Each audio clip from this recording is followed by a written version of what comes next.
Appeal की जा रही है कि वो यूक्रेन के समर्थन में आए, यूक्रेन को मदद करें। और साथ ही साथ जो भारत में यूक्रेन के राजदूत हैं, उन्होंने ये कहा कि मोदी जी ये अहम भूमिका निभा सकते हैं।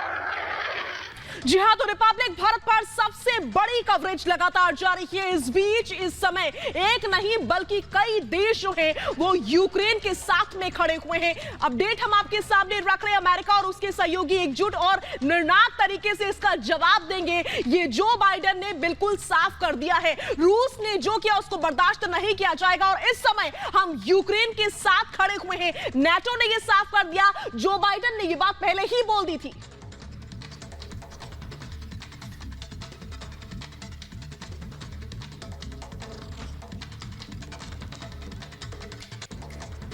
तो दुनिया में उथल पथल मची हुई है और इस बीच हर तस्वीर हम आपके सामने रख रहे हैं। जो बाइडेन ने क्या कुछ कहा ये हम आपको बता रहे हैं, लेकिन सिर्फ जो बाइडेन ही नहीं बल्कि नाटो देश इस समय, नाटो पूरी तरीके से यूक्रेन के साथ खड़ा हुआ है और ये कहा जा रहा है कि रूस को हर जवाब दिया जाएगा, माकूल जवाब दिया जाएगा, क्योंकि चेताया तो पहले से ही गया था लेकिन रूस माना नहीं। और अब बारी है रूस को सबक सिखाने की। ये बात साफ कर दी गई है। आपको बता दें कि नाटो में 30 देश आते हैं और वो सब के सब एक साथ खिलाफ हो चुके हैं रूस के, यानी कि आप समझिएगा कि रूस के लिए अब मुसीबत बढ़ने वाली है। हालांकि चेतावनी और संकेत तो पहले ही दिए गए थे, लेकिन बावजूद इसके रूस माना नहीं और उसने चढ़ाई शुरू कर दी।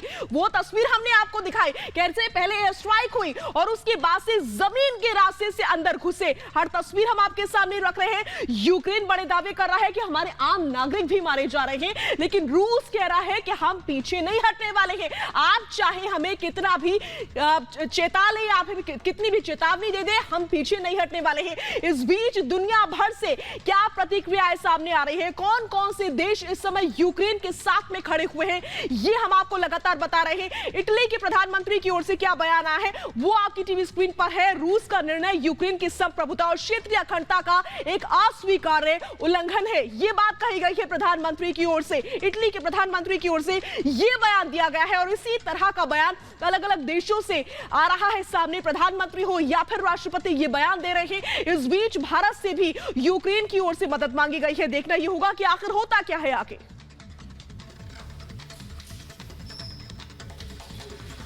आइए अब आपको बताने जा रहे हैं दरअसल रूस और यूक्रेन में हालात क्या है। ये जो ग्राफिक्स आप देख रहे हैं, देखिए जरा, रूस में बहुत से हिंदुस्तानी रहते हैं, बहुत से भारतीय रहते हैं।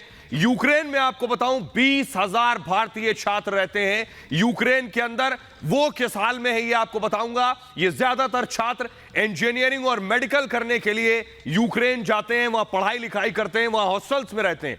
पश्चिमी यूक्रेन में ये भारतीय रहते हैं ज्यादातर। पूर्वी यूक्रेन से रूस ने हमला किया है। ये ज्यादातर हिंदुस्तानी जो है आंध्र प्रदेश, तेलंगाना, पंजाब और केरल के रहने वाले हैं, जो वहां पढ़ाई लिखाई के लिए जाते हैं। यूक्रेन में इन्हें आसानी से एडमिशन मिल जाता है, दाखिला मिल जाता है, इसलिए ये वहां का रुख करते हैं। भारत में दरअसल मेडिकल एग्जाम एंट्रेंस के लिए लंबी लड़ाई इन्हें लड़नी पड़ती है और यूक्रेन में आसानी से इन्हें एडमिशन मिलता है। यूक्रेन से भारतीयों की वापसी की कोशिश भारत सरकार लगातार कर रही है। रूस में आपको बताऊं 14,000 भारतीय रहते हैं, यूक्रेन में 20,000, तो रूस में 14,000, लगभग 4,500 भारतीय छात्र पढ़ाई करते हैं रूस के अंदर। ये छात्र भी ज्यादातर मेडिकल स्टूडेंट्स हैं। 90% छात्र मेडिकल की पढ़ाई करते हैं रूस के अंदर।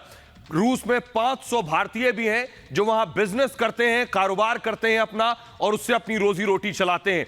तो रूस और यूक्रेन में हिंदुस्तानियों की यह स्थिति है और कोशिश भारत सरकार ये कर रही है कि उन्हें किसी तरह वापस लाया जाए या महफूज ठिकानों तक पहुंचाया जाए। बिल्कुल, लेकिन इस बीच बड़ी खबर एक आ रही है सुहेल, वो भी हम अपने दर्शकों को बता दें कि यूक्रेन में भारत के राजदूत का बयान। देखिए, भारत से मदद की गुहार लगाई है यूक्रेन के जो राजदूत हैं भारत में, और उन्होंने ये कहा है कि भारत और रूस से दरअसल अच्छे दोस्ताना संबंध है उनके बीच, और मोदी जी का जो रुतबा है वो यूक्रेन की मदद कर सकते हैं और उन्हें आगे आकर इंटरवीन करना चाहिए, यूक्रेन की मदद करनी चाहिए, क्योंकि यूक्रेन में हालत जो है वो बहुत ज्यादा खराब है। बड़ी खबर इस वक्त की, हालात चूंकि गंभीर हैं और भारतीय अपना पासपोर्ट अपने पास रखें, यह भी कहा गया है। मदद के लिए दूतावास से संपर्क करें, ये वो तमाम बातें कही गई है। तो यूक्रेन के जो राजदूत हैं भारत में, उन्होंने मदद की गुहार लगाई है और साथ ही साथ देखिए ये भी कहा है कि मदद के लिए दूतावास से आप संपर्क करें और सोशल साइट के जरिए भी वो तमाम जो हैंडल्स हैं उनको आप फॉलो करें और जो भी जानकारी आपको दी जा रही है उसे फॉलो करते रहें। अपने पासपोर्ट अपने पास रखें, किसी भी समय कोई भी जरूरत किसी भी तरह की हो तो आप उनके जरिए जानकारी हासिल कर सकते हैं। यूक्रेन में हालात बहुत खराब हैं और इसीलिए भारत को आके इंटरवीन करना चाहिए, भारत को मदद करनी चाहिए। तो हर बड़ी खबर पर रिपब्लिक भारत की नजर बनी हुई है। यूक्रेन में भारत के राजदूत का बयान सामने आया है जिसकी जानकारी हम आपसे साझा कर रहे हैं। यूक्रेन में हालत इस समय बहुत ही ज्यादा खराब है और न सिर्फ खराब है बल्कि गंभीर बने हुए हैं और इसी बात की जानकारी साझा की गई है। भारतीय अपना पासपोर्ट पास रखें, ये बात भी कही गई।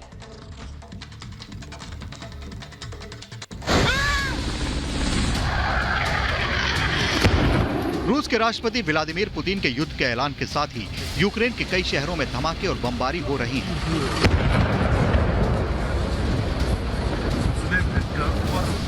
रूस के हमले के बाद यूक्रेन में किस तरह तबाही, दहशत और अफरा तफरी का मंजर है, इन तस्वीरों को देखकर आप अंदाजा लगा सकते हैं। यूक्रेन पर रूस ताबड़तोड़ हमले कर रहा है। रूस की मिसाइलों ने यूक्रेन का एयर डिफेंस सिस्टम तबाह कर दिया है। रूसी सेना ने यूक्रेन के एक पूरे एयरबेस को तबाह कर दिया है। हथियारों के डिब्बों में आग लग गई है और हर तरफ धुआं ही धुआं दिखाई दे रहा है। इसके साथ ही यूक्रेन पर रूस ने साइबर अटैक भी किया है, ऐसी खबरें भी आई हैं। बमबारी और धमाकों के कारण लोग डरे हुए हैं। बहुत से लोग घरों के अंदर दुबके हुए हैं तो बड़ी संख्या में ऐसे भी लोग हैं जो देश छोड़कर भागना चाह रहे हैं, लेकिन यूक्रेन ने अपना एयर स्पेस बंद कर दिया है। ऐसे में एयरपोर्ट के जरिए देश से बाहर जाना संभव नहीं हो रहा है, लेकिन लोग किसी भी हालत में यूक्रेन से बाहर निकल जाना चाहते हैं। कई लोग अपनी अपनी गाड़ियों से ही देश को छोड़कर भागना चाहते हैं।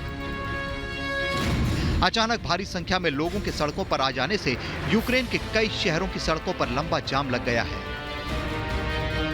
इतना ही नहीं, गैस स्टेशनों पर भी गाड़ियों की लंबी लाइनें लगी हैं। हालात यह है कि लोग किसी भी हालत में कीव और यूक्रेन के दूसरी जगहों को छोड़कर भाग जाना चाह रहे हैं। Bureau report, Republic Bharat.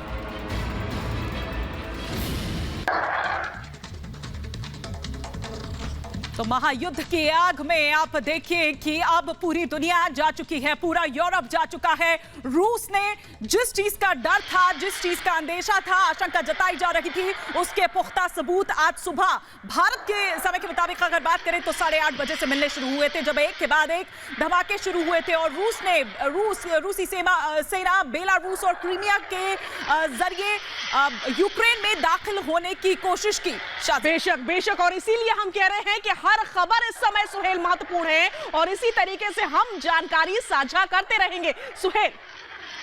जी हाँ, तस्वीरें लगातार हम आपको दिखा रहे हैं। अगर आप हमारे साथ अभी जुड़े हैं तो देखिए जरा क्या स्थिति है यूक्रेन के अंदर, किस तरह से लड़ाकू विमान उड़ान भर रहे हैं यूक्रेन के आसमान में और टारगेट्स पर निशाना साध रहे हैं और देखिए किस तरह एक एक चीज को उड़ाते चले जा रहे हैं रॉकेट्स के जरिए। तस्वीरों के माध्यम से हम आपको दिखा रहे हैं और ये देखिए वहां हालात क्या है। देखिए एक टैंक नजर आ रहा है, देखिए जरा ध्यान से, ये टैंक था, ये यूक्रेन का टैंक था जिससे हवाई हमला किया गया, रॉकेट मार के इसे उड़ा दिया गया। देखिए आग की लपटों में पूरा घिरा हुआ ये टैंक आप देख रहे हैं, ये तोप के गोले उगलने वाला टैंक आप देख रहे हैं। गाड़ी से वीडियो बनाया गया है, कार में एक शख्स बैठा,